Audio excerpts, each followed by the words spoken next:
দেখো, এই ধরনের বর্গমূল কিভাবে সেকেন্ডের মধ্যে তুমি বার করবে। বারবার এক্সাম এসছে কিন্তু অনেক সময় নষ্ট করে ফেলেছো, আজকের পর আর করতে হবে না প্লিজ। দেখো দেখো আমার কাজ হচ্ছে বর্গমূলের ক্ষেত্রে আমি কি করব, দুটো আর তারপরে যেটা আছে বাকিটা রেখে দেবো। ওকে, এবার চার কার কার বর্গ আছে আমরা জানি, 2 আর 8।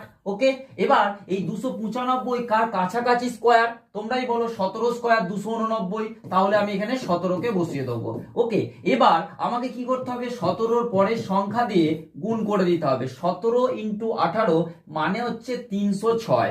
আচ্ছা দেখতে হবে 306 থেকে এটা ছোট না বড়, অবশ্যই এটা 306 থেকে ছোট, তাহলে অ্যান্সার হবে 172। 172 ইজ এ রাইট আনসার। আচ্ছা বলো তো এটার বর্গ কত হবে। দেখো তো খুব কম সময়ের মধ্যে কিভাবে বার করছি।